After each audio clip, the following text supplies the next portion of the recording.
नेपाल कभी दुनिया का अकेला हिंदू राष्ट्र था। सदियों तक यहाँ राजशाही रही, लेकिन 2008 में जब राजशाही खत्म हुई और लोकतंत्र लागू हुआ तो लोगों ने सोचा कि अब देश में स्थिरता आएगी। लेकिन 17 साल बाद तस्वीर बिल्कुल उल्टी दिख रही है। जनता में गुस्सा, नेताओं पर सवाल और राजशाही के समर्थन में भी सड़कों पर उतर आई। 8 और 9 सितंबर को काठमांडू की गलियां नारों से गूंज उठी। हजारों की भीड़ हाथों में झंडे और पोस्टर लिए सड़क पर थी। ये नजारा बताता है कि नेपाल की राजनीति अब नए मोड़ पर है। लेकिन इस जन सैलाब की शुरुआत मार्च 2025 में ही हो चुकी थी। 9 मार्च को राजधानी काठमांडू में विशाल रैली हुई। हजारों लोग जुटे और राजशाही की वापसी की मांग की। उस रैली को एक्टिविज्म कहा गया, मतलब ऐसा आंदोलन जिसमें जनता खुद सत्ता और सिस्टम पर नियंत्रण चाहती है। उस दिन जो चिंगारी भड़की थी वही सितंबर में लपट बन गई। नेपाल की सरकार को अलविदा कहना पड़ा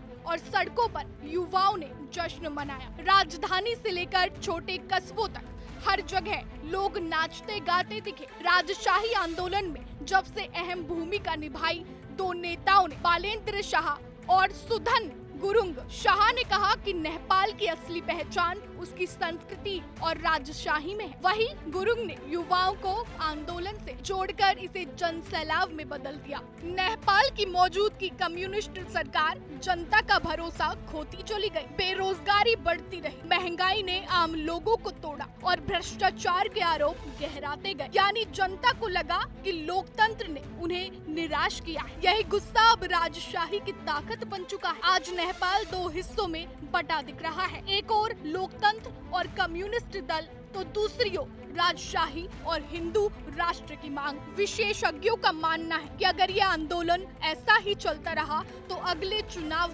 इसका सीधा असर पड़ेगा। युवा पीढ़ी इस आंदोलन की रीढ़ बन चुकी है। सोशल मीडिया से लेकर सड़क तक हर जगह उसकी भागीदारी है। यही तय करेंगे कि नेपाल का भविष्य किस ओर जाएगा। नेपाल की राजनीति में ये बड़ा मोड़ है। जनता बदलाव चाहती है, लेकिन ये बदलाव लोकतंत्र की मजबूती बनेगा या राजशाही की वापसी, यही अब सबसे बड़ा सवाल है। नेपाल जो कभी दुनिया का अकेला हिंदू राष्ट्र था, वहां 2008 में राजशाही खत्म कर दी गई, लेकिन 2025 में फिर से वहां राजशाही की मांग तेज हो गई है, जिसके चलते काठमांडू की सड़कों पर लोग नारे लगाते और झंडे लहराते नजर आ रहे हैं।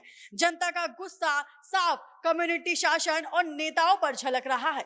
ऐसे में सबसे बड़ा सवाल यह है कि क्या नेपाल में फिर से राजशाही लौटेगी?